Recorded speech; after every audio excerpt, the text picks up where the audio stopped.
Baruch Hashem, Erev Tov, Shalom Aleichem. Voilà, on est à une semaine de Pessah et Baruch Hashem. Akadosh Baruch Hu, il nous donne les kochot, toujours Hashem, Oz le Amoïten, pour pouvoir se parer correctement à la fête, à la grande fête de Pessah, la fête de la Géoula du clan Israël. Et donc, nous allons, Bezrat Hashem, ce soir, vous proposer le dernier shiur de la saison avant la fête de Pessah, parce qu'il y a quand même beaucoup de choses à faire et à préparer pour la fête de Pessah. Moraï ve Rabotai, Shalom Aleichem, qu'Akadosh Baruch Hu vous donne la bracha, Beruchim atem l'Hashem Elokechem, Chayim kulechem ayom, la Chayim, la Chayut, la vie, c'est la Torah. Alors ce soir, on va découvrir des grands chidushim sur la paracha, Be'ezrat Hashem de Metzora, que d'ailleurs, nous allons découvrir que la paracha de Metzora est la meilleure paracha pour se préparer à la fête de Pessah. Pourquoi donc? Nous allons voir tout de suite. Excusez-moi, je ne trouve plus mes affaires, je les ai trouvées, voilà. Je suis avec vous tout de suite. Et oui, parce que parachat Metzora, ça nous parle d'un sujet quelque peu particulier. Nous allons revenir par la suite sur la fête de Pessah. Voilà, je suis à vous tout de suite. C'est pas très poli, veuillez m'en excuser. Moraï et Rabotai. D'abord, lisons quelques passages dans la paracha de cette semaine, parachat Metzora. La paracha de la semaine dernière, à l'instant même, il y a eu un... Oulala, qu'est-ce que vous dites? Il y a eu un attentat à Tel Aviv, j'ai pas eu la possibilité de lire tout le message. Alors nous allons, Bezrat Hashem, nous renforcer encore plus dans la Torah, pour qu'on n'entende que des bonnes nouvelles. La Nouvelle Israël, j'espère qu'il n'y a rien de grave, si possible, dédicace de coup pour la protection d'Israël. Bien sûr, Vadaï, j'ai pas vu cette information avant le shiur, j'étais dans le Chumash, alors qu'Akadosh Baruch Hu donne la Yeshua, que l'Israël la refoua chez les bas, et qu'on n'entende que des bonnes nouvelles. Il y ait Ratson qu'il n'y ait pas aucun drame, aucun blessé, et en tout cas, toute notre pensée et notre énergie depuis Chutz Haaretz pour les Bnei Eretz Israël et pour le monde entier, Bezrat Hashem, qu'on n'entende que des bonnes nouvelles. Aïe, qu'on n'entende que des bonnes nouvelles. Nissan, c'est le mois des Nissim, c'est le mois de la Yeshua, c'est le mois de la Géoula. Alors, il y a Ratson que cela se réalise, mais Nissan Atidin Ligael, les sages nous enseignent, de la même façon que la première Géoula a eu lieu en Nissan, eh bien, Bezrat Hashem, nous connaisserions Bezrat Hashem, la Géoula, ben Nissan Atidim Leikael. C'est durant le mois de Nissan que nous allons connaître Bezrat Hashem, la Géoula, que nous espérons très prochainement, très bientôt. Ça nous c'est d'entrer dans un état critique, alors qu'Akadosh Baruch Hu leur envoie la refoua chez les mains à tous ces blessés et qu'ils sortent très vite de tout ce drame. Aïe, Bono Shalom, Ishtabar Shemolahad. Aïe, quelle nouvelle difficile, qu'on n'entende que des bonnes nouvelles pour tout Israël dans le monde entier, pour le monde entier, dans le monde entier, Bezrat Hashem. Moraï ve Rabotai, la paracha de cette semaine, parachat Metzora, qui vient à la suite de parachat Tazria. Heureusement, nous avons la Torah pour retrouver la foi, la émouna, la force, que Akadosh Baruch Hu donne le Azout d'Ekdusha, pour n'entendre que des bonnes nouvelles. La paracha de Metzora vient à la suite de la paracha de Tazria. La paracha de Tazria nous a parlé du lépreux, du Metzora. Et donc la Torah, dans la paracha de la semaine dernière, a décrit longuement les différents types de tsara'at qui peuvent se manifester sur le corps de l'être humain, sur ses vêtements ou sur sa maison. Les lois de la tsara'at ont impliqué des lois d'impureté. C'est-à-dire que le Metzora, il est tamé, il est impur, et il doit s'exiler, sortir du camp, et se retrouver esselé, badad yeshev michutz lamachane, à l'extérieur du camp. Que cette sarat ait touché la maison, le corps ou les vêtements, c'était toute la paracha de la semaine dernière. Au terme de la tsaraat, la Torah, dans la paracha de cette semaine, va décrire le processus de purification du Metzora. Que doit-il faire? Alors, ça s'étend sur plusieurs versets, sur plus d'une dizaine, sur 13 versets exactement, un petit peu plus, mais j'ai choisi quelques psukim où nous allons voir brièvement, on ne va pas le lire dans la paracha, nous avons encore jusqu'à Shabbat Bezrat Hashem pour lire la paracha et découvrir tout le processus du Metzora. Alors pour le rappeler vraiment de façon très brève, au Perek Yud Dalet, au début de la paracha, la Torah dit, donc, Zot tiye Torah tametzora beyom taorato veuva el Kohen. Donc voici la loi, la Torah du Metzora, le jour de sa purification, lorsqu'il va redevenir Tahor. Que doit-il faire ce Metzora pour devenir Tahor? Alors on l'amènera au Kohen. Le Kohen sort à l'extérieur du camp pour aller constater Veine nirpa nega hatsarat minatsarua. Et voici que la plaie du tsarua a été guérie. Donc, le Kohen constate que la plaie n'est plus là, ou bien elle est sous une forme de pureté. En tout cas, le Metzora, il est guéri. Nirpa nega hatsarat minatsarua. Alors le Kohen ordonnera au Metzora, pour poursuivre tout son processus de tahara, de purification, il devra amener Shetet Tziporim Chayot, 2 oiseaux vivants. Incroyable. Ve'etz Erez, il devra amener également une branche de Erez, c'est-à-dire de cèdre. Ensuite, il doit prendre également Sheni Tolaat. Sheni Tolaat, il doit prendre un morceau de laine qui sera teint par le comment on va dire, le processus de récupération de la teinture d'un chéni. Chéni, d'après Rashi, c'est un verre, un peu une tolaat, un petit verre, un verre de terre, duquel on récupère le sang avec lequel on va teindre ce morceau de laine. Ve'ezov, et il prendra également une branche de Ezov, d'Hysope. Bon, c'est quelque peu particulier. Alors Rashi nous explique pourquoi doit-il prendre des oiseaux, parce que la tsaraat a surgi chez l'être humain à cause du lachon hara, de la médisance. Et qu'est-ce que la médisance? C'est du piaillement. Le lachon hara, c'est quelqu'un qui parle pour rien dire. C'est comme voilà, on dirait un oiseau qui chante, un oiseau qui fait du bruit, mais il y a pas, son discours n'est pas conséquent, il y a rien d'intéressant. Alors, il amènera des oiseaux pour sa purification. Chez Mepat Petim, Tamid Metzif Tsufkol. Donc, c'est-à-dire que le Metzora, il est comparé à un oiseau qui fait du bruit, qui émet des sons. C'est incroyable ce qui est écrit dans Rashi.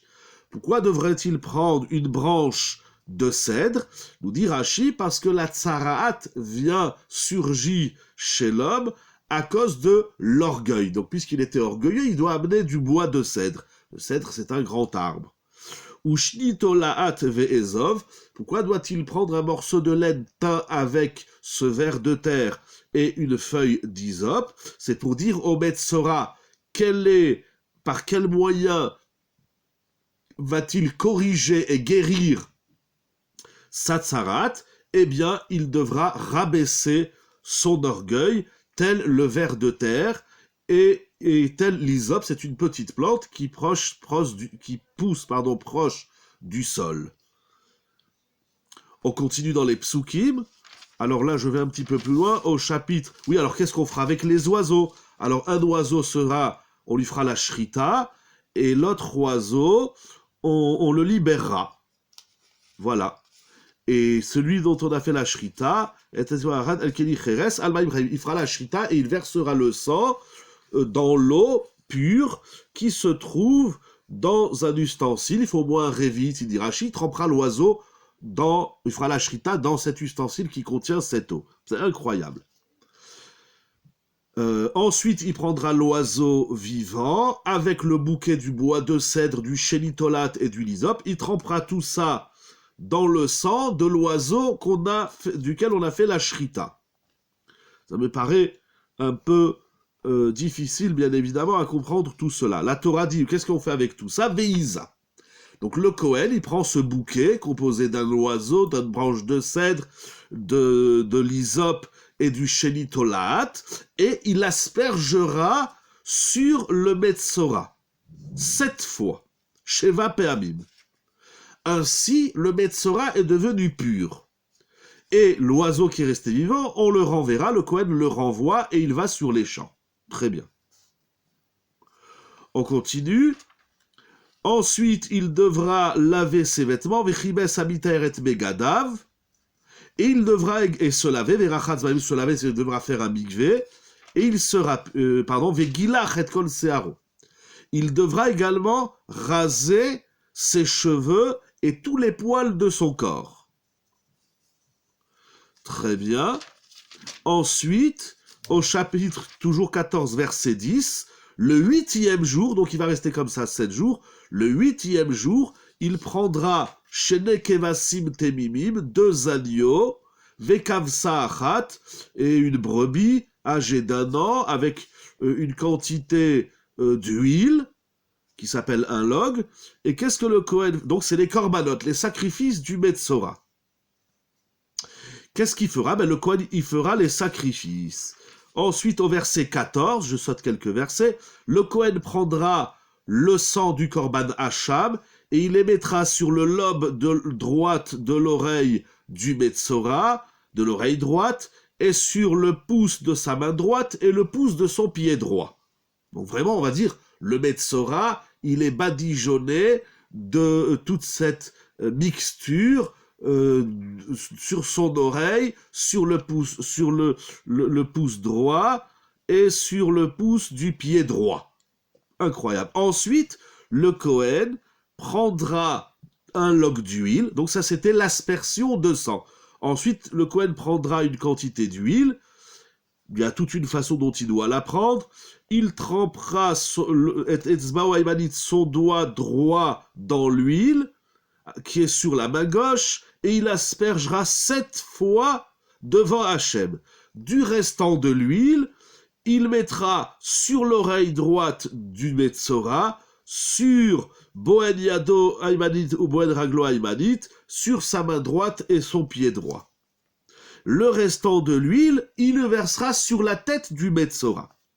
Et la Torah nous dit, le Kohen, ensuite il fera le sacrifice Ratat, et la midcha, la ola, la midcha, et ainsi il sera pur. Bon, il y a par la suite, s'il est pauvre, mais c'est plus ou moins le même processus. Bon voilà, en simple, voilà, excusez-moi, ça a pris 10 minutes vraiment pour faire un petit résumé du début de la paracha, on est déjà à Shlishi.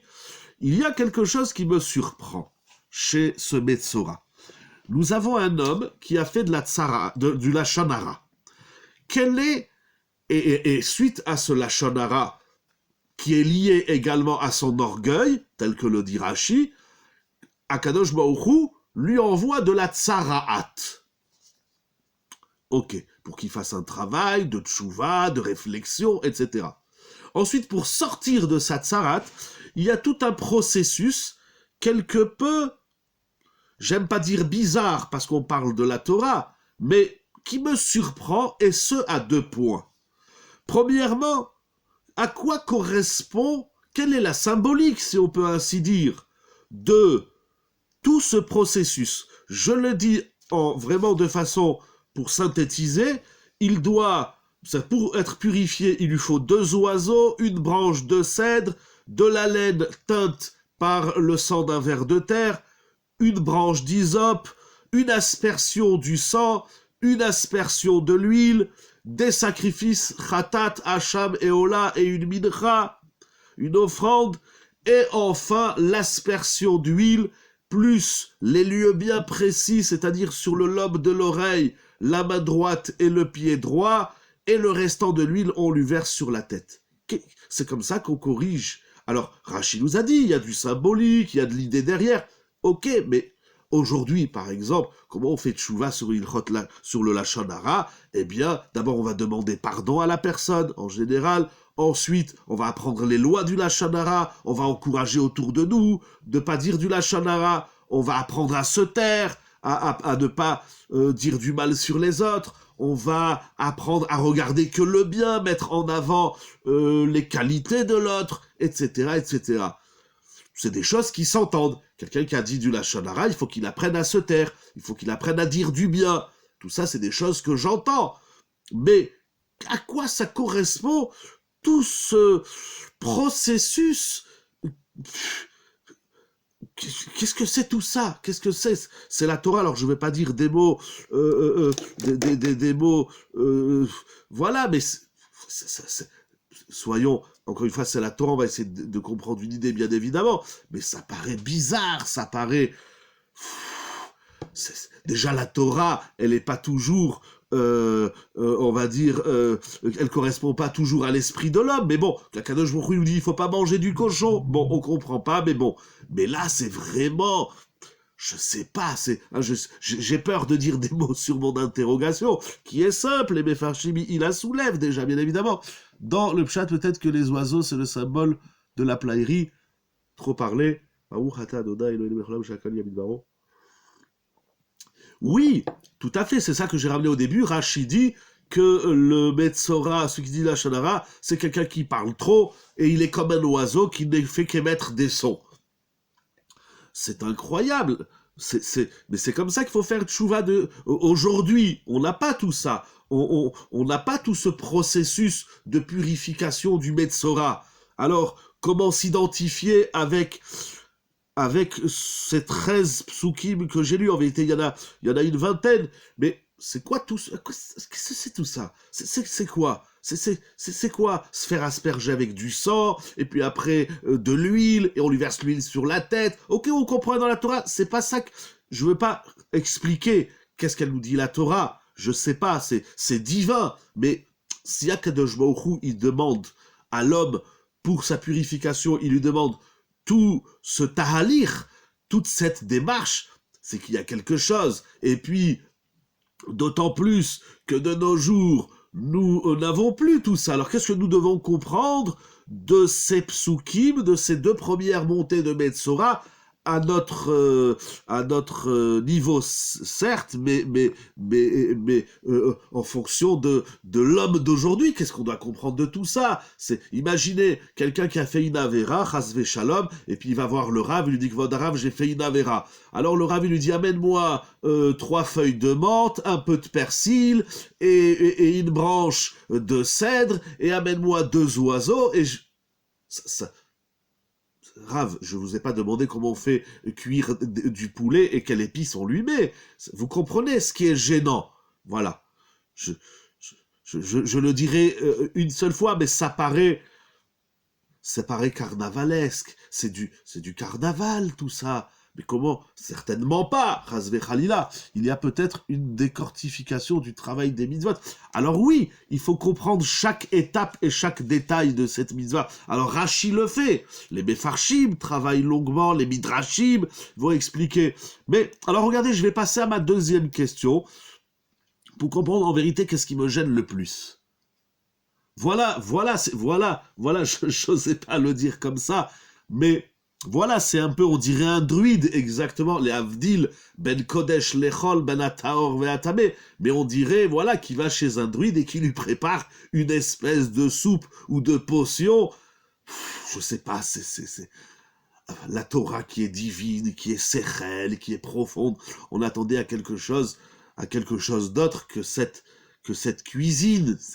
Alors bien sûr, on va pas en rester là, il faut comprendre quelque chose. Mais je me suis posé une deuxième question. Il y a quelque chose dans tout ce processus du Metzora, de la purification du Metzora, qui me surprend énormément. Il y a quelque chose que je ne comprends pas dans le pshat de la Torah. Regardez.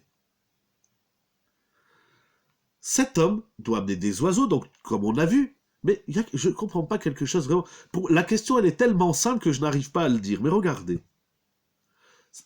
Quel est l'organe avec lequel le Metzora, il a fauté? Je dirais c'est la bouche. Comme dit Shlomo Amelech, Shomer piv ulshono, Shomer mitzarot nafsho. Il a fauté avec l'oreille.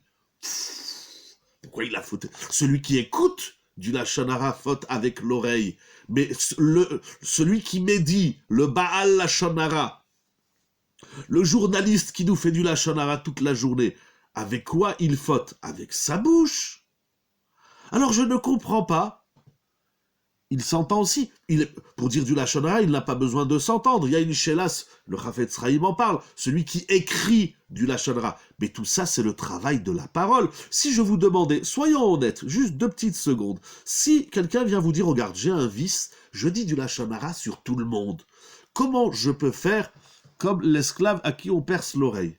Quel est le rapport ici avec l'esclave à qui on perce l'oreille? Je vois aucun rapport. Quel est le rapport?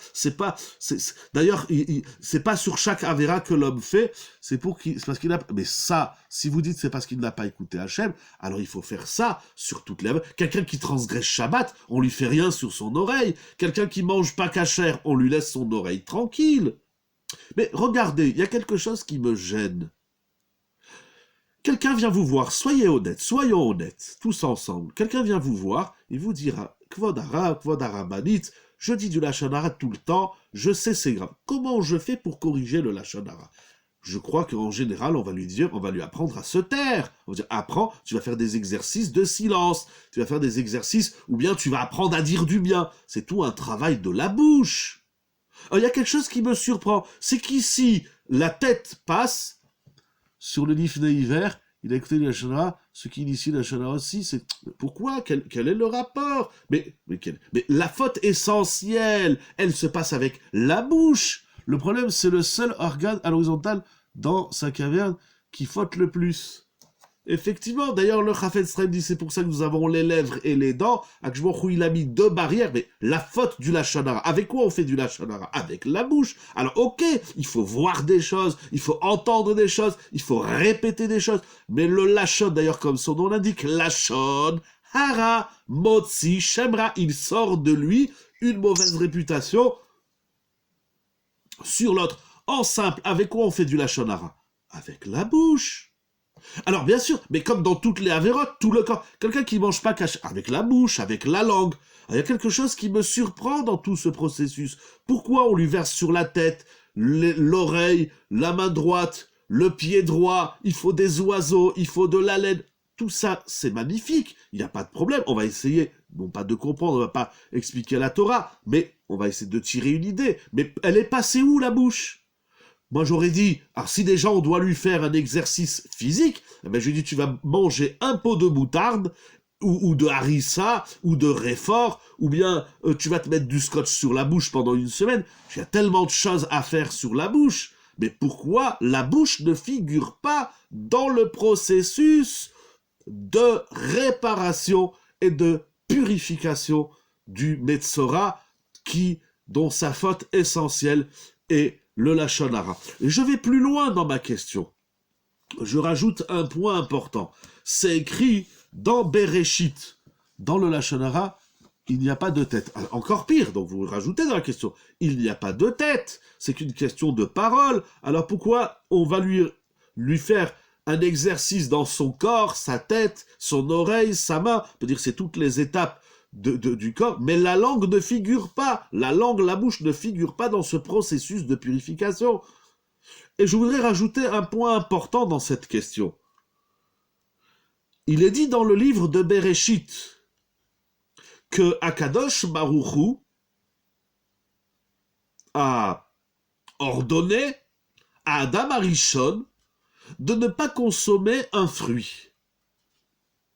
On ne va pas rentrer maintenant dans cette sougia immense dont il faut des millénaires pour la comprendre et la vivre. Justement, il y a peut-être un mot qui n'est pas... Pour le recentrer. J'ai pas compris qu'est-ce que vous proposez, excusez-moi. C'est pour le recentrer. Qu'est-ce que ça veut dire pour le recentrer? Qu'est-ce que vous voulez recentrer quoi, qui, comment, où? Vous voulez dire recentrer la personne, j'imagine. Mais vous proposez une réponse, j'ai pas très bien compris qu'est-ce que vous voulez dire. Alors, mais je vois, alors très bien, j'ai bien compris ce que vous dites, très bien, mais je vois pas le rapport entre les interrogations que je soulève et recentrer le bonhomme. Pas sur la bouche. Pourquoi on va lui faire tout ce qu'on a dit, tout ce que la Torah dit, et pas la bouche? Pourquoi? Peut-être parce que les autres ne se sont pas rebellés contre la langue. C'est le silence des bons qui font... Vous dites, c'est les autres, ils auraient dû se rebeller. Il n'y a pas de problème. Il n'y a pas de problème. D'abord, qu'est-ce que ça veut dire que les autres organes doivent se rebeller? Mais même si on le dit au sens midrashique, mais il n'en reste pas moins Alors, ok, on va faire un travail sur tout le décor du Lachon Hara, sur tout ce qui a fait que cette personne a dit du Lachon Hara, mais ça ne répond pas à la question pourquoi on ne lui fait rien sur la bouche. Alors, vous dites pour le recentrer. Mais alors, regardez, je termine juste la deuxième question pour avancer un petit peu. Vous allez voir que ce que vous dites, je pense que c'est pas suffisant. Pourquoi? Donc, la Torah nous raconte dans le livre de Bereshit, la première paracha de la Torah, que Akadosh Baruch Hu a ordonné à Adam Arishon de ne pas consommer un fruit, ce qu'on appelle par la suite le fruit défendu. Ok. Adam Arishon va consommer de ce fruit. Et ensuite, il y a toute l'histoire du Nachash, le serpent, il y a Adam et Chava, et il y a l'intervention d'Akadosh Baruch Hu, l'intervention divine, où il vient voir Adam Arishon, il dit « Pourquoi as-tu mangé de ce fruit ?» Et Adam Arishon, il dit « C'est ma femme qui m'en a donné. » Et la femme dit « Pourquoi tu as mangé ?» Il dit « C'est le Nachash. » Et donc chacun, il se renvoie la balle, il y a toute une discussion entre le Nachash, Adam et Chava. En tout cas, ensuite, Akadosh Baruch Hu va sanctionner chacun à hauteur de la gravité de la faute qu'il a commise. La sanction du Nachash est différente de celle de Adam et Chava, et chacun, il a une sanction qui est appropriée à sa faute, puisque la faute, elle est différente en fonction du Nachash, de Adam et Chava. Tout ça, c'est décrit dans Bereshit, vous connaissez l'histoire. Il y a quelque chose d'incroyable.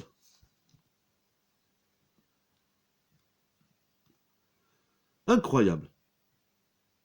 Il est dit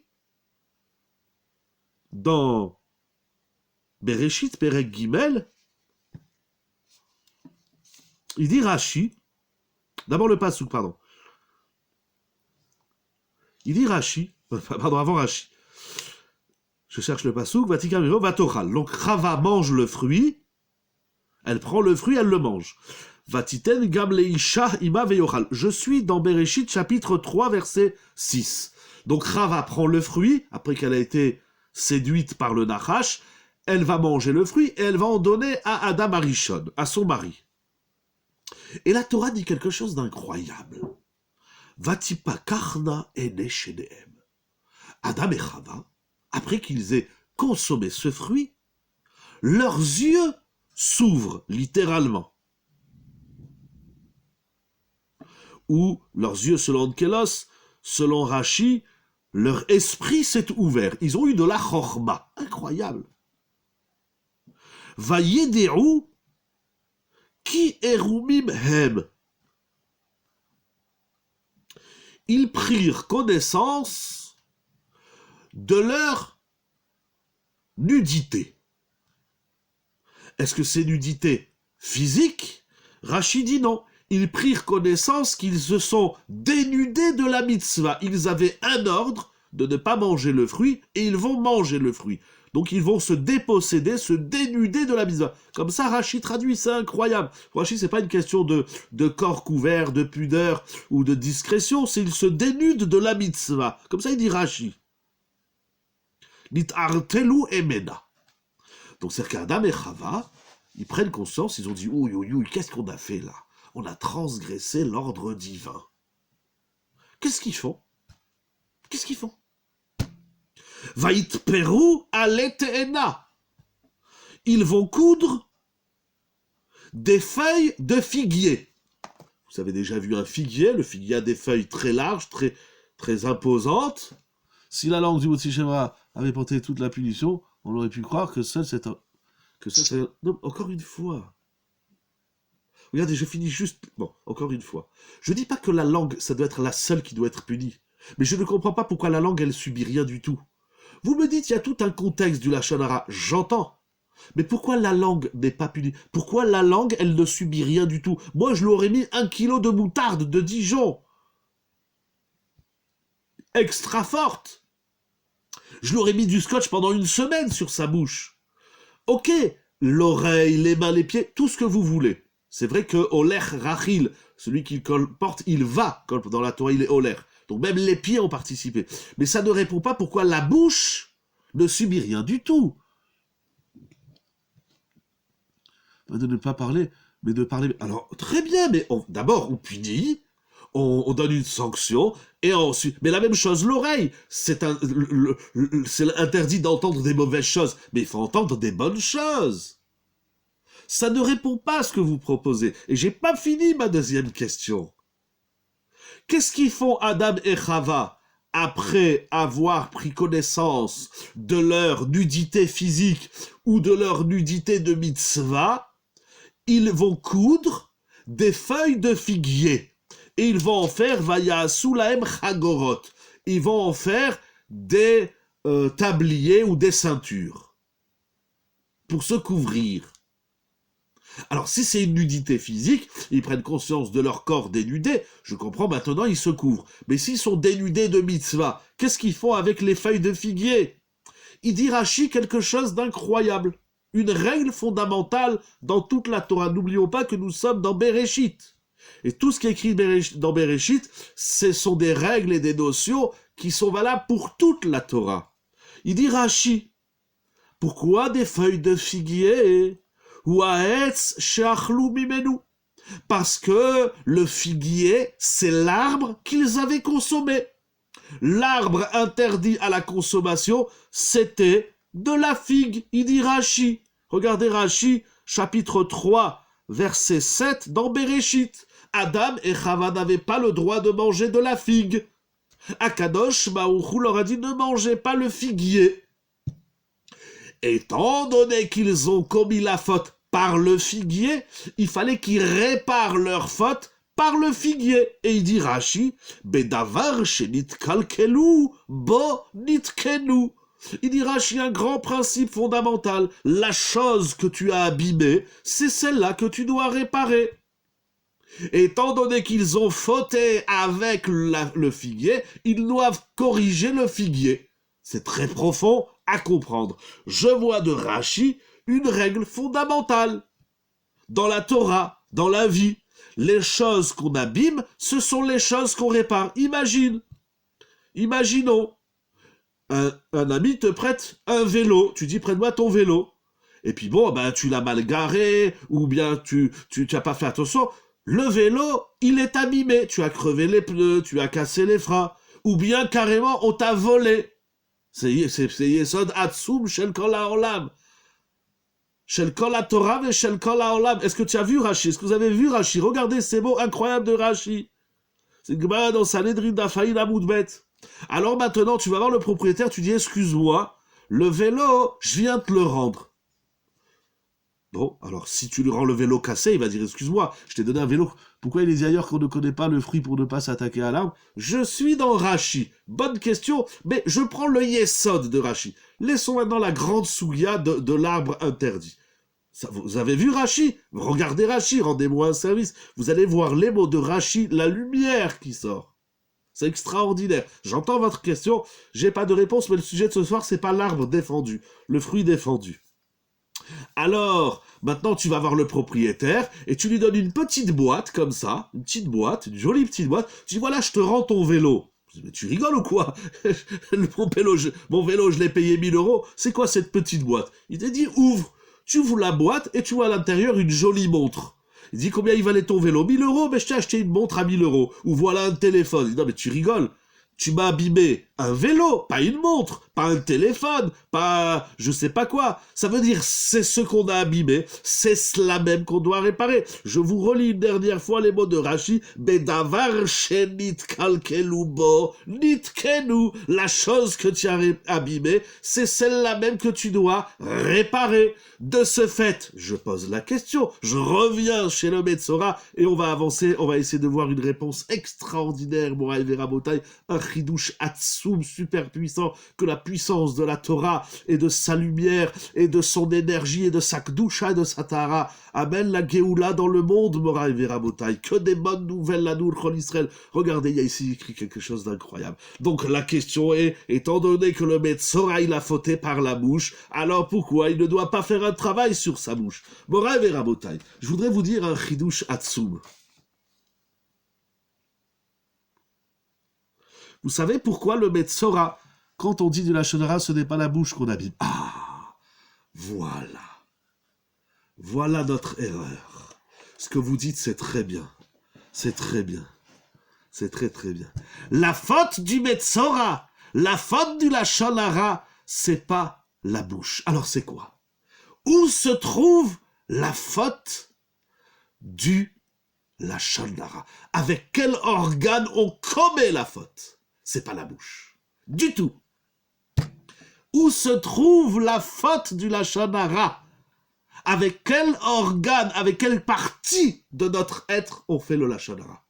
Et alors la Torah, elle dit, en vérité, bien sûr, le lachon hara, il sort par là, par ici, par la bouche. Il a traversé, il passe par la langue, comme on appelle ça, un tapis roulant. Il a traversé les dents et les lèvres et la barbe et la moustache. Mais c'est pas la bouche, le pire. C'est pas la bouche. Alors c'est quoi? Ah, bon, Rabotai. Où se trouve la faute du lachon hara? J'ai trouvé quelque chose d'incroyable. C'est écrit dans Rashi. On va voir un autre Rashi.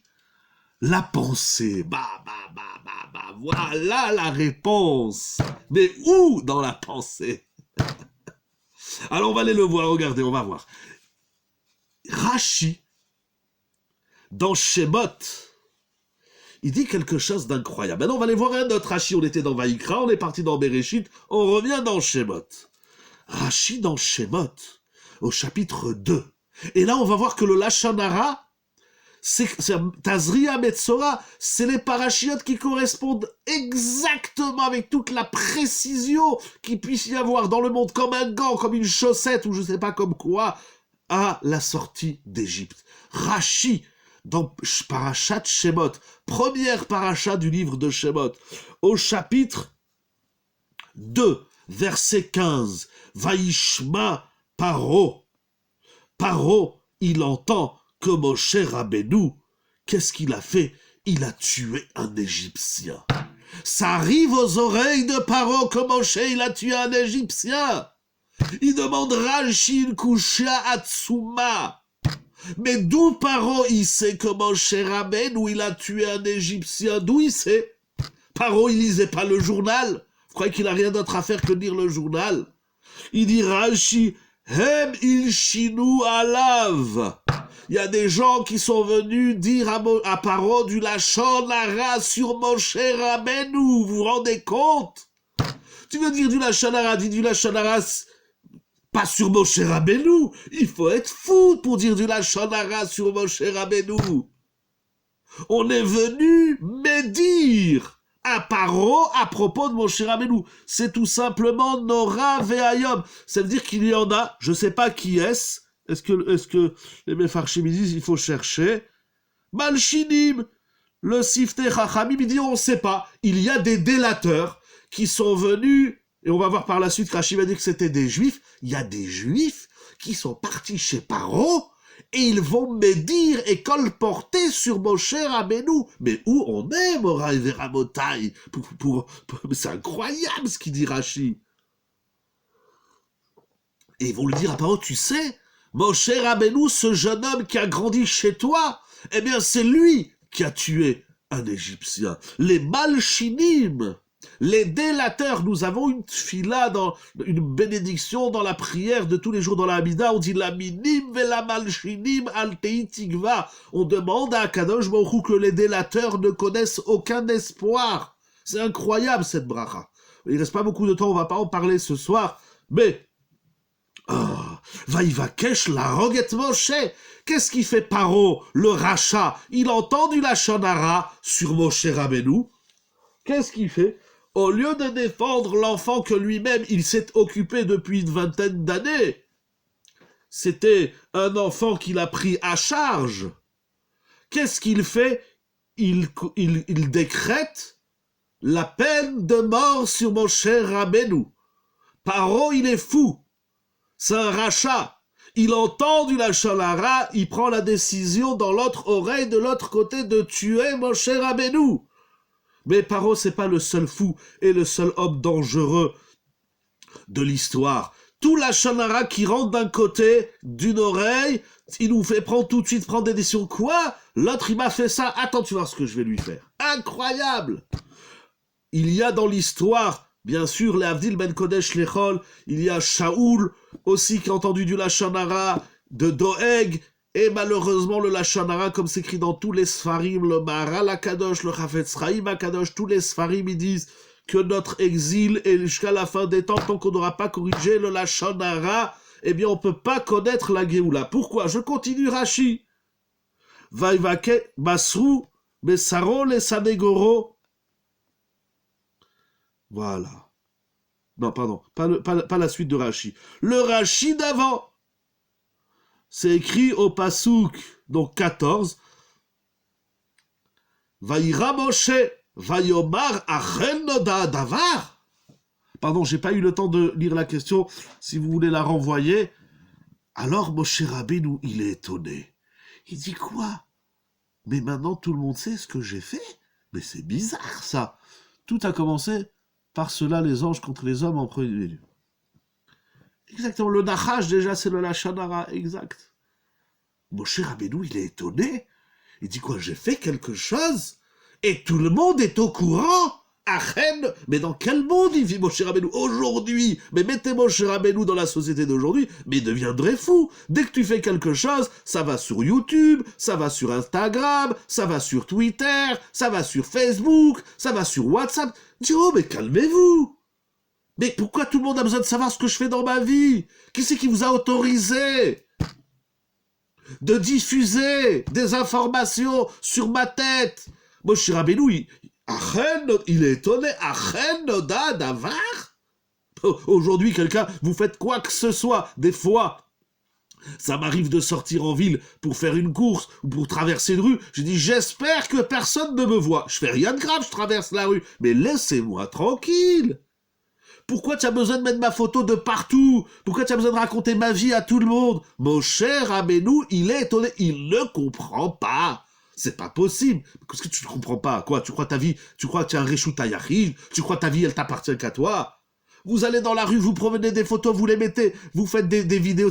Pourquoi la Metzora n'apparaît pas à ce moment-là? J'y arrive. D'ailleurs, même Moshe Rabbeinu, à un moment donné, il va avoir la tzara dans Shemot. Si on commence à parler de tous les Metzorim de la Torah, eh bien, il nous faudra plus qu'une nuit. Myriam aussi, elle va faire du Lashon Hara. Il y a plein de personnages dans la Torah. Moshe Rabbeinu lui-même, il va dire que je me coupe les Béné Israël, ils vont pas me croire. Je me dis quoi? Mets la main dans ta chemise. Il ressort la main, les Metzorat, Kachaleg. Pourquoi tu ne dis pas du Lashon Hara sur les Béné Israël? C'est très compliqué de se la fermer. Mais il est où le problème? Alors Moshe Rabbeinu, il est surpris. Moi, je suis surpris que Moshe Rabbeinu, il est surpris. Quoi, tu crois que tu fais quelque chose, personne n'y va savoir? Mais tout le monde sait, tu l'as même pas encore fait, déjà tout le monde te dit ce que tu vas faire dans ta vie. Il dit Rashi quelque chose de Nora ve'ayom. Il dit Rashi, ou Midrasho. Donc on est dans Shemot, chapitre 2, verset 14. Je vais le dire directement en français. Moshe Rabbeinu, il dit, on peut faire confiance en personne. Mais que moi je fais confiance en personne, c'est une chose. Mais est-ce que je me mets moi-même en position pour que l'autre, il me fasse confiance? Regardez. Moshe Rabbeinu, il dit, j'avais toujours une question. Adavar she'aiti tamea alav. Pourquoi Moshe Rabbeinu, il a une question, Morav et Rabotai. Une question que tout le monde a, qu'on a depuis des millénaires. Et il faut aller voir la réponse de Moshe Rabbeinu. Vous allez voir la question si vous connaissez le Rashi, si vous ne le connaissez pas, prenez-le. Chapitre 2, verset 14 dans Shemot. Moshe Rabbeinu, il a une question. Mais je dis, c'est une question qu'on a tous, chacun à son niveau, chacun dans la société dans laquelle il vit. Il y a une question qui traverse l'histoire. Et le premier qui a posé cette question, ce soir, on étudie la question de Moshe Rabbeinu. Moshe Rabbeinu, il a une kushia tamea alav, il dit Rashi. Une question où Moshe Rabbeinu dit, j'étais toujours étonné. Quelle est sa question? Ma chet'u Israël mikol shivim umot liot nirdim ba'avodat parer. Pourquoi? Voilà la question de Moshe Rabbeinu. Deux points, ouvrons les guillemets. Pourquoi, au temps de Moshe Rabbeinu, le seul peuple qui a souffert de l'esclavage, qui a souffert d'un décret d'extermination et d'extinction d'un peuple, parmi les 70 nations, seul le clan Israël, il a subi un tel sort? Pourquoi le clan Israël, il doit souffrir? Il y a des peuples qui souffrent. On ne dit pas que nous sommes les seuls à souffrir dans l'histoire. Mais au temps de Moshe Rabbeinu, le seul et l'unique peuple qui a connu l'esclavage, c'est le peuple d'Israël. Et Moshe Rabbeinu dit, je ne comprends pas. Si c'est une histoire, si c'est géopolitique, il y a 70 nations. Pourquoi seul les Bnei Israël, seul le peuple juif, doit-il souffrir de avodat parer, d'un travail qui réduit l'être humain, qui le brise? Pourquoi? Pourquoi les juifs ils doivent souffrir tant? C'était la question de Moshe Rabbeinu.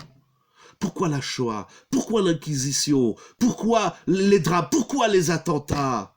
Pourquoi jusqu'à quand, Moraï Verabotaï? Pourquoi? C'est la question de Moshe Rabbeinu. Et Moshe Rabbeinu dit, j'ai trouvé une réponse. J'ai trouvé la réponse. Aval roe ani shem re'uyim lekar. Maintenant que vous avez fait du lachon hara sur ma pomme, sur ma patate, eh ben je sais pourquoi les Juifs, vous souffrez plus que les 70 autres nations. Ce qui est écrit ici dans Rashi, c'est d'autant plus dramatique qu'exceptionnel. Pourquoi? Donc ça veut dire, parce qu'il faut comprendre, qu'est-ce qu'il nous dit Rashi? C'est incroyable ce qu'il dit. Mais je me suis posé une question sur la question et la réponse de Moshe Rabbeinu. Mais quel est le rapport? Ok, le lachon hara, c'est très grave. Mais pourquoi il fallait aller en Égypte? Qu'il faille aller en exil, c'est une chose. S'il le sait, qu'il court le dire à notre mère Rachel. Bonne question, mon cher ami. Très bonne question. Rachel, la Gemara nous dit dans Megillah, c'est Pelech Hachetika. Rachel, elle symbolise le silence. Mais Moraï Verabotaï, en simple, Moshe Rabbeinu dit, vous dites du lachon hara? Eh ben alors je comprends maintenant, j'ai une réponse. J'ai plus de questions. Moshe Rabbeinu, il dormait tranquille, il dit, ben la réponse, elle est simple. Vous faites du lachon hara, vous travaillez en Égypte. C'est clair. Que c'est clair. J'ai pas de questions, moi, sur Moshe Rabbeinu, mais je veux comprendre. Mais quel rapport il y a entre le lachon hara et l'esclavage? Parce que là aussi, et encore une fois, si la faute c'est la bouche, on aurait dû être puni sur la bouche. Mais quel est le rapport avec l'esclavage, avec le corps? On retrouve le corps en Égypte, le corps du Metzora. Et la bouche, elle est passée où? Et pourquoi il fallait aller en Égypte? Moraï Verabotaï, je voudrais vous dire, on va terminer avec un yesod sublime, basé sur un enseignement dont je n'ai pas le livre, mais qui est rapporté dans Rav Tzadok HaKohen de Lublin. Rav Tzadok HaKohen de Lublin, à Kadosh, Alav Shalom, il dit la chose suivante. Il ramène, j'ai le livre de Rav Tzadok, il ramène au nom du Harizal à Kadosh. Le Harizal écrit, je l'ai écrit sur le papier parce que j'ai le livre à la Yeshiva, dit comme ça. Paro Sheu Melech Mitzraïm. Pourquoi c'est pas un commandement? Pardon, qu'est-ce qui n'est pas un commandement? Le sais pas. Vous parlez du lachon hara? Si vous parlez du lachon hara, il y a plein de commandements. Le Chafetz Chaim, il commence comme ça. Il y a 17 lavim, 11 asim, 3 harurim. Oui, c'est bien sûr que c'est un commandement de la Torah. Bien sûr. Bien sûr. Le Chafetz Chaim, il a écrit son livre Ilchot lachon hara. Il commence en disant il y a 17 commandements négatifs, 11 commandements positif et 3 malédictions dans la Torah, bien sûr. Vous avez raison, il n'y a pas un commandement dans la Torah à propos de la médisance. Il y en a 30. Pour être plus précis, il y en a 28, si je ne me trompe pas. C'est ça, c'est 17 lavim et 11 harurim, si je ne me trompe pas. Et 3 harurim. Il y a 28 commandements dans la Torah de ne pas dire du lachon hara. 28 sur les 613.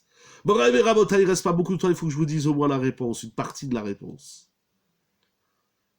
Rav Tzadok HaKohen ramène au nom du Harizal, du Hari HaKadosh. Paro Sheu Melech Mitzraïm. Pourquoi on a été exilé? On a dit de lachon hara, il faut qu'on aille chez Paro. Mais quel est le rapport entre Paro et le lachon hara? Il dit le Harizal Sheu Melech Mitzraïm Ubo Tokef Hashekirut Bedimayon. Amar Lo Yadati et Hashem. Paro, comme ça il dit, Rav Tzadok, si vous avez le Tzidkat Hatzadik, je sais qu'il y en a qui l'ont regardé dans le Tzidkat Hatzadik, Hot Resh He, Siman Resh He. Il ramène au nom du Harizal que Paro, son problème, c'était le Dimayon. Alors qu'est-ce que c'est que le Dimayon en un mot? Qu'est-ce que c'est que le Dimayon en très simple? Le Dimayon, c'est les fantasmes. Le Dimayon, c'est l'imaginaire. Paro, c'est Walt Disney. 28 mitzvot correspondant aux 28 lettres du premier passouk de la Torah, Chazak U'Baruch, 28 mitzvot. Il dit le Harizal. Et j'ai compris quelque chose, j'ai pas eu le temps d'aller vérifier dans le Tzidkat HaTzadik, mais parce que j'ai un autre sefer qui ramène, un autre sefer de Rav Tzadok, bref, mais je me suis dit, mais l'Égypte, c'est quoi? L'Égypte, c'est que du kishouf. L'Égypte, c'est que des khartoumim, ça veut dire des sorciers, c'est le peuple de la sorcellerie. C'est le peuple du Dimayon. C'est le peuple, c'est la nation de l'imaginaire, On est dans un monde imaginaire. Paro, il a inventé le monde imaginaire. À tel point, nous dit, de l'illusion également aussi. L'imaginaire, le fantasme, l'illusion, l'illusionnisme. Incroyable. Et il dit le Harizal, c'est pour ça que Paro, il va dire Lo yadati et Hashem, je connais pas Dieu. Ça veut dire que Paro, il est pas dans le date. Vous vous rappelez, la semaine dernière, on a parlé du date, Parashat Tazria. Eh ben, l'opposé du date, c'est le Dimayon. Alors Paro, il dit Lo yadati et Hashem. Pour moi, Dieu, c'est un fantasme. Dieu n'existe, il est pas dans le monde de la conscience et du Lo yadati et Hashem. Et c'est peut-être pour ça que l'Égypte se distingue par sa faculté imaginative et illusionnisme de la sorcellerie, de toute forme de sorcellerie, auquel le Rambam, c'est une grande discussion, le Rambam dans Ilchot Avodah Zara, et d'autres Rishonim sont en discussion, est-ce que dans le Kishouf, il y a une certaine réalité ou tout est pur fantasme? C'est une très grande discussion dans les Rishonim. Incroyable. Maintenant, je comprends. Qu'est-ce qu'il dit Rashi avec cet enseignement fabuleux? Mais on fait des choses graves. Il y a pourtant une imagination sainte. Les prophètes, c'est pas du tout du Dimayon. Attention, il n'existe pas d'outils. C'est pas le sujet, je le dis très vite. Il n'existe pas d'outils négatifs. Tout c'est comment on l'utilise. Paro, il a inventé un grand Walt Disney. J'ai rien contre Walt Disney, hein. Vous comprenez dans quel sens je le dis. Paro, il a inventé un monde du monde de l'Égypte. Mais c'est ça.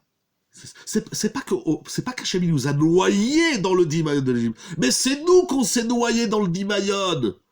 Ça veut dire que l'erreur du Baal Lachon Hara, c'est pas ce qu'il dit. C'est ce qu'il s'imagine. Ah, mais vous allez me dire... Mais pourquoi vous opposez l'imaginaire aux dates? Parce que... Voilà, c'est de ma faute. Voilà, je sais, c'est de ma faute. On va aller encore maximum 5 minutes parce que j'ai commencé le chiour tard. Mais l'imaginaire, c'est que de l'antidate. C'est pas concret. Oui, le Dimayon, bon, le date aussi, la conscience, l'esprit. On est dans le monde de l'esprit. Mais la sœur, la rivale du date, c'est le Dimayon. D'ailleurs, le Sforno, et vous allez voir comment ça s'imbrique tout comme un puzzle. Le Sforno, il dit quelque chose d'extraordinaire. Dans Bereshit, je reviens à la faute originelle, il dit le Sforno dans Bereshit que Adam et Chava, ils étaient complètement dans le Dimayon. C'est-à-dire que c'était le fruit du Dimayon. C'était le fruit de l'illusionnisme. C'est le fruit de croire que ce qu'on s'imagine est une vérité. Le Baal Lachon Hara, son erreur, elle n'est pas dans sa bouche. Alors que je pourrais dire, laisse sa bouche tranquille. Laisse. C'est pas là qu'elle est l'erreur. Le problème du Baal Lachon Hara, elle est dans son Dimayon. Et c'est pour ça. Ah, maintenant je comprends. C'est pour ça que celui qui doit faire tchouva sur le Lachon Hara, c'est pas sa bouche qui doit corriger. Laissons sa bouche tranquille. On va pas lui envoyer des caries, on va pas lui envoyer des abcès, on va pas lui envoyer de la harissa ou de la moutarde. Pas du tout. C'est pas sa bouche qui est sale. C'est que dans sa tête, il vit dans un monde qui est imaginaire. Ah, mais vous allez me dire. Et je voudrais terminer avec un yesod, encore plus yesodi que tous les yesodotes. Vous allez me dire, mais pourtant, le Lachon Hara, ce que je raconte, c'est vrai, j'ai vu un tel, il a pris la voiture Shabbat, je l'ai vu, c'est pas de l'imagination, c'est du réel. Ou bien encore, mais je l'ai vu, il a volé, il a mis la main dans la caisse. Je l'ai vu, c'est une réalité. Ou bien j'ai vu un tel qui a fait ci, qui a fait ça, etc. Je l'ai vu. C'est pas de l'imagination. L'imagination, c'est quelque chose que je m'imagine que... Mais là, c'est pas de l'imagination, c'est du réel. Moraï Verabotaï. Il n'y a rien de plus illusionniste, où il n'y a rien de plus imaginaire et fantasmagorique que la réalité que nous voyons. Non, je suis pas fou, Moraï Verabotaï. On vit dans un monde... D'abord, le monde, il produit de l'imaginaire. Vous avez raison. Je n'ai rien contre le Dimayon. Il faut expliquer c'est quoi le Dimayon. Il y a Rav Schwartz, Shalita. Une conception peut démarrer par de l'imaginaire. Notamment, une conception, une vision, une écoute, l'ouïe, même un toucher. Et même les pieds là où ils vont.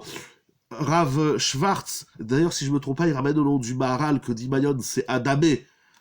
Adamé, Adama, le Dimayon, il n'est pas complètement négatif, mais je parle du Dimayon négatif. Il existe un Dimayon positif. Je parle du Dimayon négatif. Je l'ai dit, voilà, tous ces synonymes, le fantasme, l'imaginaire, etc. Ashra'a, c'est pas Dimayon? Ashra'a. Pourquoi tu parles de Ashra'a? Je te suis pas, j'ai pas compris. Et là, il va y avoir, dans notre tête, quelque chose d'incroyable. La semaine dernière, j'ai parlé du Da'at, la conscience, la réflexion, l'esprit, la construction de la pensée. Et il y a, je ne sais pas où ça se trouve, dans quel hémisphère droit ou gauche du cerveau, et il y a de l'autre côté le Dimayon. Le Dimayon, il va, ça c'est écrit dans les Sfarim, le Dimayon, il va rentrer dans le Da'at, et il va le brouiller. Des fois, on ne sait plus si ce qu'on pense, c'est vrai ou faux. On ne sait plus si... C'est pas seulement est-ce que c'est vrai ou faux, c'est dans ce qu'on pense. Le Dimayon, aujourd'hui, c'est le virtuel. Non. Enfin, oui, le virtuel, mais le virtuel, c'est pas shoot que c'est du Dimayon. Mais je suis en train de dire que même ce que je vois de réel, même le réel, c'est du Dimayon. Est-ce que au moins ce que je dis, ça rentre dans les oreilles? Même le réel, je l'ai vu. Parce que le Lachon Hara, c'est quoi? J'adore les gens qui disent non. Ce que je vais te raconter sur l'autre, c'est pas du Lachon Hara, c'est une vérité. La réalité fantasmagorique. Voilà. Ou le fantasme réalisé. Ça veut dire, des fois, les gens vous disent, mais ce que je te dis, c'est pas du Lachon Hara, c'est la vérité. Mais le Lachon Hara, c'est la vérité. Il faut pas que tu me racontes la vérité de l'autre. C'est une vérité comment Cher Rabbeinu, il a tué l'Égyptien. Mais t'as pas besoin d'aller le raconter à tout le monde. Ah, pourquoi tu le racontes? Pourquoi on raconte? Il y a une question simple qu'on pose au Baal Lachon Hara. Et cette question, la Gemara nous dit, c'est la question du Nachash. Mais chacun a ça. Ça existe. Ben alors justement, d'abord, ça n'existe pas. Oui et non. Cette phrase, un peu elle m'énerve, un peu elle est vraie. Ça veut dire, justement, si chacun il a sa réalité, donc ma réalité, c'est pas la tienne. Si ma réalité, c'est pas la tienne, qu'est-ce que tu vas la raconter encore à un autre, que lui encore il a une autre réalité? Ça veut dire qu'il va prendre. Je voulais dire d'abord, il y a une question, parce qu'il y a une question toute simple qu'on soulève à celui qui dit Lachon Hara. Pourquoi tu parles? Comment ça, pourquoi je parle? Mais tout le monde doit le savoir. Oui, mais pourquoi? Bah parce que c'est grave. On a besoin de savoir tout ce qui est grave dans le monde. Qu'est-ce que nous faisons avec toutes ces informations graves que nous entendons dans le monde? On fait quoi? Qu'est-ce que besoin de savoir? Qu'est-ce que besoin de savoir que l'autre, il est fou comme ça et que l'autre, il est malade comme ça? Bah, ça t'apporte quoi dans le... Pourquoi tu as besoin de le dire à tout le monde? Si je dois le savoir, il disait le Chafetz Chaim, ça arrivera à mes oreilles. Si ça n'arrive pas à mes oreilles, c'est que je dois pas le savoir. Qu'est-ce que tu as besoin d'aller raconter à tout le monde ce que tu as vu chez Réhouven? Pourquoi? C'est quoi l'intérêt? Et la Gemara nous dit dans Masechet Arachid que c'est la question du serpent lui-même, lui qui est le maître du Lachon Hara. Quand on lui dit, mais pourquoi tu tues les gens? Tous les animaux, quand ils tuent, le lion, le rhinocéros, le crocodile, je sais pas, quand ils tuent, c'est pour manger. Mais toi, le serpent, quand tu tues, il tue, il s'en va. Il pique, il met du poison et il s'en va. C'est idiot. Si déjà tu as tué quelqu'un, mange-le. Va au bout. Qu'est-ce qui répond le Nachash? Maïtron les mal à la chonne. Vous me demandez à moi le serpent, quel est l'intérêt, la finalité de ce que je fais? Mais vous-même les hommes, est-ce que tout ce que vous faites ça a un intérêt? Non, tout ce que tu fais dans la vie ça n'a pas d'intérêt. Alors pourquoi tu l'as fait? Fantasme, dit Mayonne. Tu l'as fait parce que tu crois que quand tu vas faire ce que tu es en train de faire, ça va te combler de quelque chose. Et puis une fois que tu l'as fini, tu vois où c'est nul. Ah, alors tu croyais que, ah, voilà, si tu as ça y est. Ou c'est nul, ou tu en veux encore, ou t'es jamais satisfait. Alors on vit dans le Dimayon. Maïtron les balles à la chaude. Le Nachash, le serpent, il dit, mais vous-même, vous tuez des hommes pour rien. Pourquoi tu as tué? Si tu tues l'autre pour te défendre, ou si tu tues l'autre parce que si ou parce que ça, bon, au moins il y a un intérêt. Mais tuer comme ça, jeter des bombes en l'air, mais pourquoi Maïtron les balles à la chaude? Mais qu'est-ce que vous gagnez de faire toutes ces folies? Un homme, quand il agit, quand il fait quelque chose, il doit se poser une question. Yitron. Yitron, c'est pas le nom d'un président de je ne sais quelle planète ou de quel pays. Yitron, c'est un mot de la Torah. Yitron les Baal à la chaude. Qu'est-ce que tu gagnes de faire ce que tu fais? Quel est l'intérêt? Ah ben ça va, je fais comme ça, je fais en l'air. Mais alors t'es où? T'es dans quel monde tu vis, Ribono Shala? Mais où tu vis? Quelqu'un qui dit de la Shanara, il parle pour rien. Ah, pourquoi il parle? Parce qu'il est dans le Dimayon. Il pense, et non seulement qu'il pense, mais je suis sûr que tous les Lachanara dont je fais malheureusement partie, qui nous écoutent ce soir, ils se disent, mais il est fou celui-là, mais quand je te raconte ça a l'intérêt. Donc ce qui est à combattre, d'abord, c'est le Dimayon, pas le Lachanara. Exactement. C'est pour ça que dans le processus de Lachanara, de la purification du Metzora, on va lui faire tout un ta'alir, c'est-à-dire toute une démarche symbolique. Il est dans la symbolique. Parce que, donc ça veut dire les oiseaux qui piaillent, le ver de terre, les hommes, c'est pour lui rappeler, il va vivre dans, ça veut dire on va lui changer sa symbolique des choses, on va lui changer son dimayon, on va lui corriger son dimayon. Il y a une symbolique, l'oreille, le pouce de la main droite, le pouce du pied droit. Je vous laisse voir encore les méfarchim. J'ai fait exprès d'aller vite pour pas trop être long, Moraï Verabotaï. Même si c'est toujours un immense plaisir de partager, rien que de lire, et je vous remercie. Pardon que je réponds pas à toutes les remarques, à toutes les questions. Ça me fait plaisir, c'est vivant, c'est ça. Baïm Chaïm, on l'a vu dans la page. Mais on vit, mais quel est l'intérêt de la vie? Baïtron, les balles à la chaude. Faire des choses qui servent à rien, jeter des bombes par-ci, jeter des bombes par-là. Mais quel est l'intérêt? Quel est l'intérêt, Ribono Shalolam? Un Ben Israël, il fait pas des choses sans intérêt. Et je vous assure, quand on dit du Lachanara, ça n'a aucun intérêt. Ça n'apporte rien au monde. Rien. C'est vide de sens. Va jouer au tennis. Dors. Tu feras quelque chose de plus intéressant que de parler. Ah, mais vous allez voir. Regardez tous les gens qui disent de la Lachanara. Posez-lui la question. Gentiment. Comment on construit un bon dimayon? Ah, quelle grande question. Il y a un livre extraordinaire, j'ai dit tout à l'heure, de Rav Schwartz. Comment il s'appelle son livre sur le dimayon? J'ai oublié. Il y a tout un travail. Ravolbe, il a parlé beaucoup de ça. Le Rambam, le Maharal, il faut étudier du Maharal. C'est le Dimayon. Quelle question, aïe, aïe, aïe, aïe, aïe, aïe, aïe, aïe, quelle question, quelle question. Alors, je vais pas vous laisser comme ça. Ah, voilà, Daet Dimayonecha, merci beaucoup. Bon, il n'existe pas en français, c'est bien dommage, je crois qu'il existe en anglais, mais je vais vous dire un mot. Je vais vous dire un mot. Parce que je ne peux pas vous laisser comme ça. Comment on travaille le Dimayon? Si déjà on pose la question comment on travaille le Dimayon, c'est qu'on a compris le Dimayon, c'est un problème. Avant de vous dire un mot sur le Dimayon, il y a beaucoup à dire, hein. C'est une immense soubia, le Dimayon. Ça dépend d'abord qu'est-ce qu'on met dans sa tête. Ça dépend dans quel état d'esprit on vit notre vie. Mais je voudrais vous dire que cette question, elle est très dérangeante. Quel est l'intérêt de ce que je dis? Demande à n'importe qui dit la Shanara, après qui va dire, et pourquoi tu me l'as dit? Ça m'apporte quoi? Ah, maintenant je sais, l'autre c'est un voleur. Bon, et après? Je vais faire quoi? Ben, c'est très important que tu le saches. Ben, tu me l'as dit, et après? Qu'est-ce que ça m'apporte? Qu'est-ce que je vais faire? Qu'est-ce que j'ai besoin de savoir ça?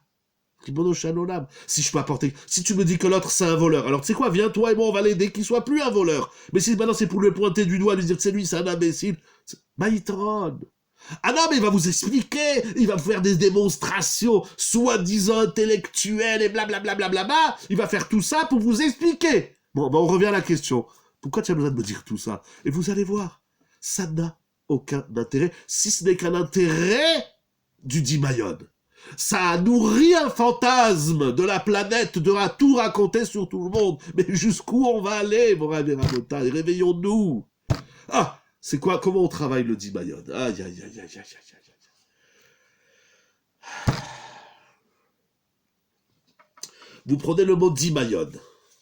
Toujours lorsqu'on travaille quelque chose, ils nous ont appris les maîtres, notamment Rav Moshe Shapira, Alav Shalom, et également Rav Itamar Schwartz, Shalita, et beaucoup d'autres Sfarim encore, bien sûr. Tout le monde est basé sur le Maharal. Comment on travaille le dimayon? La première chose à faire dans tout exercice, c'est la racine du mot. Domé. Dimayon, c'est domé. Alors c'est très intéressant, j'ai très envie maintenant de faire 1 heure de shiur sur le dimayon, mais je ne le ferai pas. Nous allons terminer vraiment dans 1 à 2 minutes à tout casser, non pas à tout casser, genre à tout construire. Mais domé, domé. D'abord domé, ça vient de doumia, silence. On se laisse même pas le temps de réfléchir. Quel est l'intérêt de se taire? Voilà, je me tais, allez, je me tais, voilà, je me tais, ça va être si content. Bon, mais l'intérêt, parler ou se taire, ce n'est que l'expression de l'esprit. Quelqu'un qui parle, il prend même pas le temps de réfléchir. D'abord, domé, c'est doumia. On se tait. Et quand on se tait, c'est pas l'Égypte, Douma, oui, quand il y aura des Douma, c'est... Bon, ouais, j'ai dit très court, hein, très court. Deuxièmement, domé, ça veut dire ressembler. Ressembler. Dimayon, domé, ressembler. On est dans le monde de la ressemblance. Regardez, il n'existe pas un homme, une femme, un enfant, un être humain sur Terre qui ne veut pas ressembler à. On vit toujours avec une référence. Ou la référence, elle est sainte, comme l'Egdolim. Et on est encore perturbé par, voilà, par le décès de Rabbi Chaim Kanievski. On l'a encore dans la tête. On l'a dans les livres. Ou, moi personnellement, de Rav Ovadia Yosef, Alav Shalom, ou encore de mon Rav Rosenberg, mais ça, je les ai dans la tête. Dans la Touma, dans l'impureté, c'est ceux qui veulent ressembler à des choses inutiles. C'est quoi la Touma? La Touma, c'est pas obligatoirement des choses, la perversion, etc., etc. Non, la Touma, c'est quoi Touma? Un mot. C'est quoi Tamé et c'est quoi Kadosh? Ça vient pas de moi, je l'ai lu dans les Sfarim. Je dis rien de moi, je vous dis ce que j'ai lu dans les livres. La Touma, est-ce que je comprends de ce que je dis? La Touma, c'est vide de sens. Je crois même que c'est écrit dans le Maharal. La Touma, c'est tout ce qui est vide de sens, qui n'a pas de tachlit. La Kdusha, c'est tout ce qui va dans un sens. D'abord, dans ce qui a un sens, qui a un tachlit, et que ce tachlit, c'est celui d'Akadosh Baruch Hu. Parce que la seule chose qui vaille de vivre, et le seul tachlit, c'est Akadosh Baruch Hu. Vous savez le nombre de choses inutiles qu'on fait dans la vie, c'est impressionnant. Mais ce qui est encore plus impressionnant, c'est qu'on est persuadé que tout ce qu'on fait, ça a une utilité. Je dis pas on a le droit d'avoir des moments de récréation où on se laisse un petit peu aller, bien sûr toujours dans le cadre de la Torah, où on se détend, etc. Ça aussi c'est un objectif. Mais chaque chose que je fais, je dois m'interroger. Pourquoi je le fais?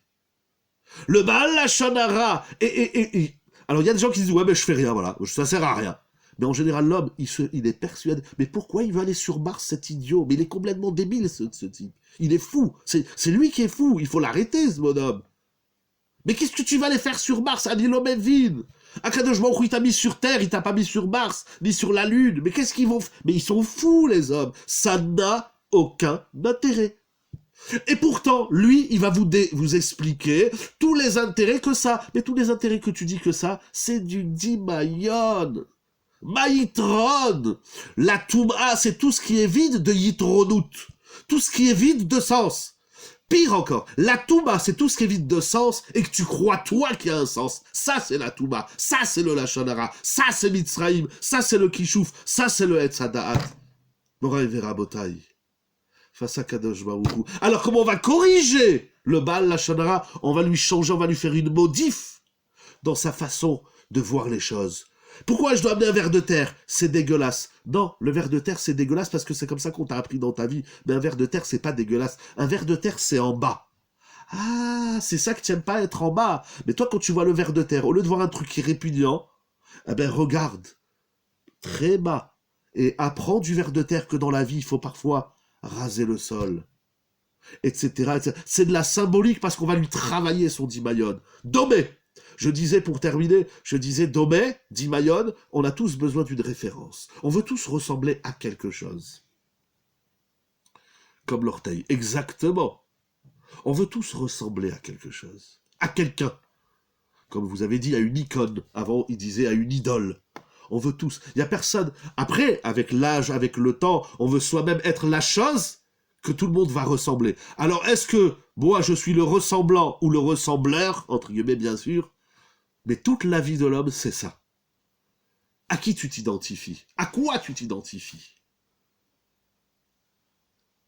À quelque chose qui a un yitron, qui a un sens, qui a un tarlit, ou à quelque chose qui est vide? C'est vide. C'est vide les gabrés. Et enfin, si vous prenez, il y a beaucoup à dire, hein, c'est un olam, hein, ne croyez pas que ce que je dis, c'est même pas la vitrine du Dimayon. Et enfin, vous prenez le mot, ça c'est un deuxième exercice. Donc d'abord, vous regardez la racine, et ensuite, vous prenez le mot, vous le lisez à l'envers. C'est quoi l'envers de Domé? Adam s'est identifié à Chava, et Chava au Nachash, etc. Et le Nachash à Kadosh Baruch Hu, etc. Il y a encore beaucoup à dire autour de ce qu'il dit Rav Tzadok, il écrit beaucoup sur ça. Morav et Rabotai. Le deuxième exercice, on va terminer avec celui-là, il est magnifique. Vous prenez le mot, donc d'abord Dimayon, Domé. Donc fantasme, Shoné, non, pas du tout. Vous prenez le mot Domé. Mida, ah, intéressant. Plus simple, parce que là, vous avez changé les voyelles. Dites domé en verlan, ça fait quoi? C'est pas compliqué. Donc, deux exercices. Premier exercice, on prend la racine de la chose, et dom. Pouah, c'est trop compliqué pour moi. Il y a encore plus simple. C'est bien, c'est très bien, Khazagwaou, mais il y a encore plus simple. Tu prends le mot domé, tu le lis en verlan, ça fait quoi? Des mots. Encore plus simple. Domé, lol, voilà. Non, c'est pas lol. Domé, méode. Oh là là, mais c'est pas possible.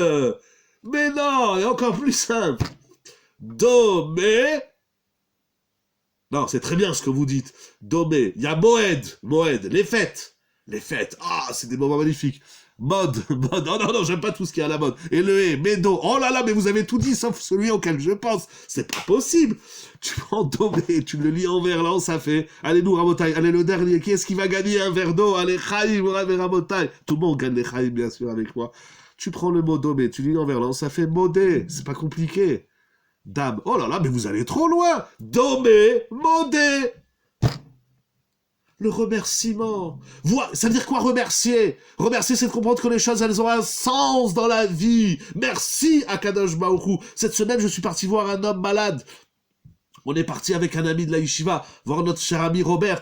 Je suis sorti, j'ai bougé tous les orteils et les organes de mon corps. Il est enfermé dans son corps, c'est Nora Ve'ayom. C'est Nora, il a toute sa tête, Baruch Hashem, mais c'est Nora Ve'ayom. Je suis sorti, j'ai dit, on peut plus se plaindre, on peut plus rien dire. Baruch Hashem, notre corps, il fonctionne, et il a une fonctionnalité, et il a un objectif. Domé, modé, quand tu dis merci. Pourquoi on dit pas merci à l'autre? Parce qu'on pense que ce qu'il nous a fait, ça sert à rien. Mais quand l'autre, il te fait quelque chose qui te sert à quelque chose, alors là, tu sais lui dire merci. Moraïm et Rabotai. Voilà, c'est l'idée que je voulais étudier avec vous. Yehi Ratson, toute la sortie d'Égypte, tout le travail, Rav Tzadok, il parle beaucoup de ça. Alava Shalom, toute la fête de Pessah, c'est qu'est-ce qui va sortir de notre bouche. C'est qu'est-ce qui va rentrer dans notre bouche. Mais c'est surtout qu'est-ce qui va rentrer ou sortir de notre tête. Ou des fois, on dit pas merci, car on imaginait bien. Exactement. Voilà, maintenant, je vous laisse continuer, mijoter tout ça. Merci beaucoup pour cet épisode de cet hiver qui se termine. Ce soir, je parle des épisodes de Yeshiva Zoom pour la gloire d'Akadosh, Baruch Hu, Morav et Rabotai. Prions, comme nous allons dire dans la Haggadah de Pessah. Qu'est-ce qu'ils ont vu, les Bnei Israël? Mora, ou j'ai oublié là-bas le texte de la Haggadah, Ze Gilui Shrina. Merci beaucoup, Toda Rabba, mon service. Je dois m'approcher parce que sinon c'est trop petit sur la caméra. Merci à vous. Merci à toute l'équipe de Yeshiva Zoom. Merci à Rabbi Yonatan et son épouse. Merci à vous, mesdames, messieurs. Merci aux donateurs qui nous permettent de financer Yeshiva Zoom parce que ça a un petit coût tous les mois, ce qui est normal. Et donc, merci à vous tous. Shabbat Shalom, Evorah Besrot, Tovad Yeshua, Nissim, Veniflaot, ou Bemora, Zegilou, Ishrina, qu'on reconnaisse ce dévoilement de la présence d'Akadosh Baruch Hu dans le monde, avec des cascades de brachot, avec des miracles de brachot, avec des brachot ad Belinai, et que le soir du Seder, avant déjà le soir du Seder, Merci beaucoup, Shabbat Shalom à vous tous, à vous toutes. Avant le soir du ciel, on a encore une semaine, Morav et Rabotai, pour se préparer grandement et qu'on n'entende plus des mauvaises nouvelles et qu'on n'entende que des bonnes nouvelles à notre Israël, une réfoua chez les bas pour tous les malades.